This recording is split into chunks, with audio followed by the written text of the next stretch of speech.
नमस्कार दोस्तों, आप सभी ने देखा होगा कि राहुल गांधी किस तरह से हमारी गवर्नमेंट पर, मोदी जी पर एलिगेशंस लगा रहे हैं कि वो बार बार जीत रहे हैं। वो सिर्फ और सिर्फ वोट चोरी के जरिए से ही जीत रहे हैं, क्योंकि इतना फाइट नहीं है उनकी गवर्नमेंट को जीतने और राहुल गांधी जी की गवर्नमेंट को हारने के लिए, जितना कि एक्चुअल में इलेक्शंस के रिजल्ट के टाइम आता है। उनको ऐसा क्यों लगता है? ये एक साइकोलॉजिकल और एक पॉलिटिकल फिनोमिना होता है, क्योंकि जब कोई पार्टी हारती है वो कोई ना कोई ऐसा मुद्दा लेकर आती है जिससे कि उसके फॉलोवर्स होते हैं, उसको पार्टी को फॉलो करने वाले उसके कार्यकर्ता होते हैं, उसमें विश्वास बनाए रखें। कि जैसे कि मान लो कोई पार्टी हार गई तो पार्टी ऐसा मुद्दा दिखाएगी, या तो इलेक्शंस के प्रोसेस में कमी दिखाएगी, या फिर कोई जो वहाँ की पब्लिक है उसके ऊपर ब्लेम डालेगी कि इन्होंने हमारे साथ धोखा किया या कुछ किया।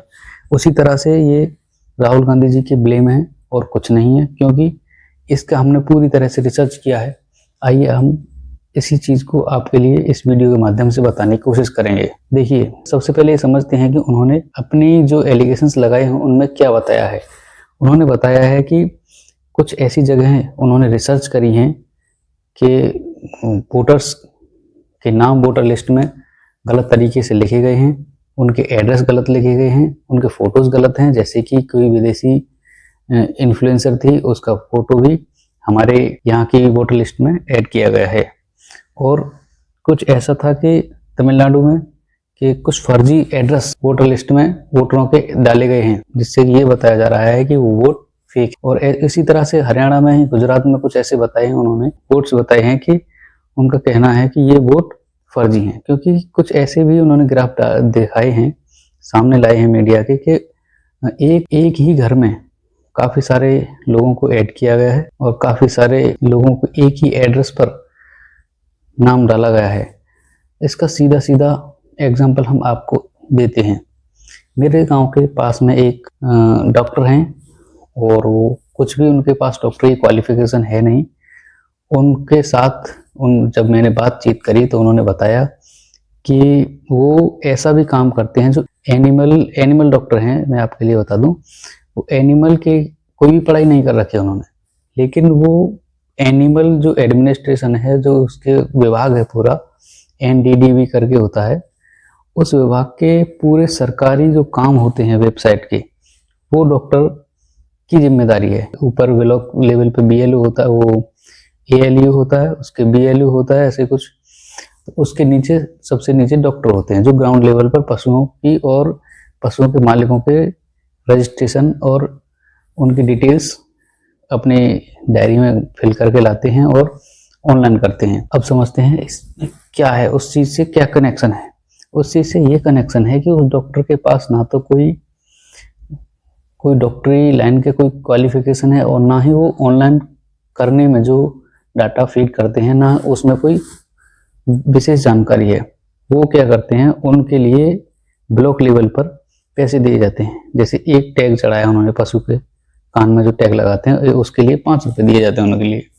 उनका टारगेट है कि आप दिन में 100 करो या 200 करो, आपको उस हिसाब से 5 रुपये के हिसाब से पैसे पे करे जाएंगे। वो क्या करते हैं, वो रजिस्ट्रेशन के लिए डिटेल तो ले जाते हैं, मालिक का आधार कार्ड ले आए, मोबाइल नंबर और पशु कितनी संख्या में वो तो ले आते हैं। लेकिन उन पे क्या है कि वो ऑनलाइन करना नहीं आता है फ़ोन में, किस तरह से पोर्टल पर वो करे जाते हैं। तो वो अपने ही आसपास कोई लड़का हो या कोई ऐसा जानकार हो, उन्हें 5 रुपये मिल रहे हैं, उसे वो 2 रुपये दे के 2 रुपये के हिसाब से देते हैं कि भाई तू इसे ऑनलाइन करो, जितने आप ऑनलाइन करोगे और उतने ही 2 रुपये के हिसाब से आपका हम हिसाब कर देंगे 1 महीने बाद, 2 महीने बाद, जब पैसा आ जाएगा पूरा सबमिशन के बाद। तो इसी हिसाब से वो ऑनलाइन करने के लिए एक लड़के को बैठा देते हैं और उसे बता रहे थे कि ऐसे हम कह देते हैं कि भाई हमें मिला है टारगेट 200 पर डे का, और हमें इतने किसान नहीं मिल पाएंगे जिससे कि 200 पशु रजिस्टर्ड हो पाए।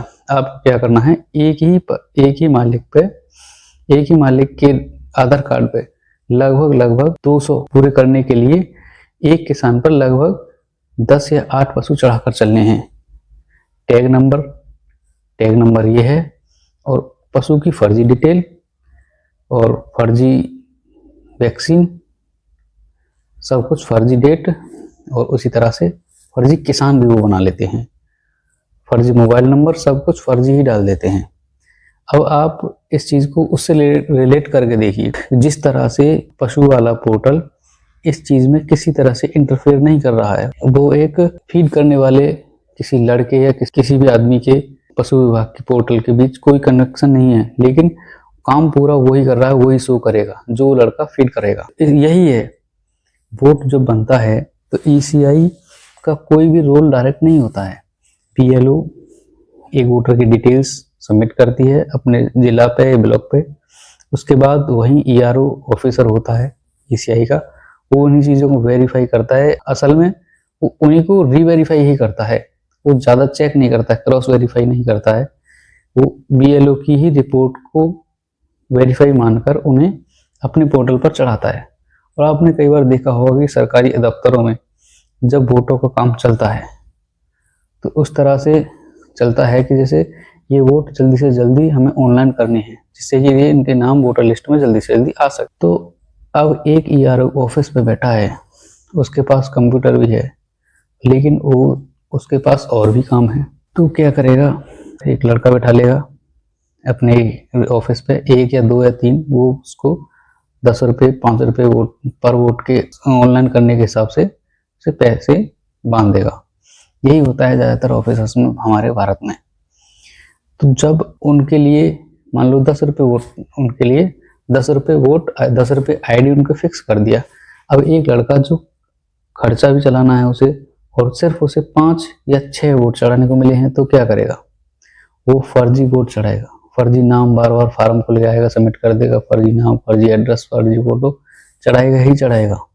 और चढ़ाते हैं जिस तरह से मैंने पशु वाले वेबसाइट के उसके बताया। हालांकि पशु वाली जो वेबसाइट है उसके वो मंत्री हैं, कुछ भी है, अधिकारी हैं, उनको ये नहीं पता है कि कौन क्या चढ़ा रहा है, लेकिन चढ़ रहा है और वेरीफाई भी हो रहा है। उसी तरह से ईसीआई को नहीं पता है क्या चढ़ रहा है, लेकिन चढ़ रहा है और वेरीफाई भी हो रहा है। क्यों? क्योंकि चढ़ रहा है कि बीएलओ ने उसे वेरीफाई करके दिया है। इसी तरह से वोट बन गया। वो जो पोर्टल है वो ये वेरीफाई नहीं करता है कि जो फोटो है उसी आदमी से मैच कर रहा है, नहीं कर रहा है जो हमने भरा है। कोई भी आदमी नाम डाल दो, कोई भी फोन नंबर डाल दो, कोई भी एड्रेस डाल दो, कोई भी फोटो डाल दो, वो सब एक्सेप्ट कर लेगा, सिर्फ और सिर्फ इसी बेसिस पे कि बीएलओ ने जो दिया है वो सही है। उम्मीद करता हूँ आप समझ पा रहे होंगे यहाँ तक की बातों को। अब जो राहुल गांधी जी ने वोटर लिस्ट में जो बताया है गड़बड़ी हुई है, वो यही है और यही रीजन है उसका वोटर लिस्ट में गड़बड़ी होने का। और ये पहला पॉइंट नहीं है, ऐसे गड़बड़ी पहले भी हो चुकी हैं और उनका भी रीजन सिर्फ और सिर्फ ईआरओ ऑफिस पे बैठे हुए कॉन्टेक्ट वाले कंप्यूटर ऑपरेटर ही हैं। उसमें डायरेक्ट ईसीआई का कोई रोल नहीं है। उसे कुछ भी नहीं पता है कि आखिर जो वोट बन रहे हैं उन्हें सही बन रहे हैं या नहीं बन रहे हैं, क्योंकि हमारे संविधान में, हमारे कानून में, ईसीआई के कानून में, ईसीआई का जो कानून है रिप्रेजेंटेटिव एक्ट ऑफ पीपल, उसके तहत यही रूल है कि उसके तहत यही कानून है कि जो बीएलओ वेरीफाई कर देगी वो वेरीफाइड ही माना जाएगा। एक ईआरओ भी उसी को वेरीफाइड मानेगा, क्योंकि बीएलओ ग्राउंड लेवल पर रहता है, वो उसी लोकेशन पर रहता है जहां पर वो वोट बनते हैं। किसी एक सेक्टर में, किसी एक विशेष स्पेसिफिक जगह पर 2000 या 1000 लोगों के बीच में एक बीएलओ होता है, तो इसलिए उसकी रिपोर्ट को ज़्यादा वेरीफाई माना जाता है, क्योंकि वो वहाँ रह रहा है और वहाँ रहने वाले लोगों की ही डिटेल्स वो सबमिट करता है ईआरओ के लिए। दूसरा जो उसके बराबर में दूसरा कोई बीएलओ, वो अपने सर्कल में आने वाले लोगों की, नए वोटर्स की रिपोर्ट ईआरओ के लिए सबमिट करता है। और बीएलओ से ज़्यादा और कौन जान सकता है उस लोकल के बारे में, इसलिए बीएलओ की रिपोर्ट को ज़्यादा वेरीफाई माना जाता है। अपने ज़्यादा टारगेट करने के लिए ये भी एक फैक्टर है कि ऑपरेटर्स 99% फर्जी वोट्स चढ़ाते होंगे, क्योंकि ईआरओ के लिए ऊपर से टारगेट होता है, भाई जल्दी करके दो अपने काम खत्म। वो ऑपरेटर्स को बैठाते हैं, ऑपरेटर्स के लिए पर वोट के हिसाब से सेट करके दिया जाता है, तो वो हिसाब से गलत भी चढ़ाते हैं, जैसा कि मैंने पशु पोर्टल वाले केस में बताया था। यही है। हालांकि हमारी जो इलेक्शन कमीशन है और कोई भी कोर्ट है या हाई कोर्ट है, किसी ने ये वेरीफाई नहीं किया है कि जो फर्जी वोट हैं वो हमारी ईवीएम के थ्रू या वीवीपैट के थ्रू किसी तरह से डाले जा सकते हैं, क्योंकि उसकी विशेष बहुत ही सिक्योर प्रोसेस है वोट डालने की। हर जगह सीसीटीवी कैमरा होते हैं। एक फॉर्म 17A होता है जो एक पोलिंग बूथ ऑफिसर के थ्रू साइन किया जाता है। ये ऑफिसर्स उस जो वोट डालने आता है वोटर, उसकी डिटेल्स को वेरीफाई करते हैं, तब जाके पोलिंग बूथ ऑफिसर 2 उस ईवीएम को वोट बटन पर दबाता है, तब जाके वोट पड़ता है। और वोट डालते समय जो वोटर है उसके लिए ये भी एक पर्ची दिखती है एक स्क्रीन के थ्रू कि हमने वोट जिसको डाला है उसी का चुनाव चिन्ह और नाम आया है नहीं आया है। जैसे हमने वोट डाला, वोट डालने के बाद एक फिजिकल पर्ची यानी फिजिकल पेपर पर वो डिस्प्ले के अंदर ही हमको एक वोटर को दिखता है 7 सेकंड के लिए। तो इससे भी ये वेरीफाई हो जाता है कि ऐसा नहीं कि हमने बटन किसी को दबा दिया, वोट किसी को चला गया। वीवीपैट में वो सेव हो जाता है ड्रॉप बॉक्स में। जब बाद में ड्रॉप बॉक्स को खोला जाता है भी, और उसमें जितनी पर्ची एक कैंडिडेट के नाम है उतने ही वो ईवीएम दिखाती है। और ये कई जगह वेरीफाई भी हो चुका है। ना तो राहुल गांधी जी कोई पटिशन फाइल करते हैं, ना कोई एफआईआर करते हैं, सिर्फ और सिर्फ पब्लिकली ये एलिगेशंस लगाते फिरते हैं ईसीआई और गवर्नमेंट पर। उसके गवर्नमेंट के भी हमारी जो अब पावर में है जो गवर्नमेंट, उसके इलेक्शन जीतने के भी कई रीजन्स हैं। उन्हें अगली वीडियो में और किसी वीडियो में हम कवर करेंगे। फिलहाल के लिए इतना ही। तो ये थी कुछ बातें दोस्तों, मिलते हैं नेक्स्ट वीडियो में। जय हिंद।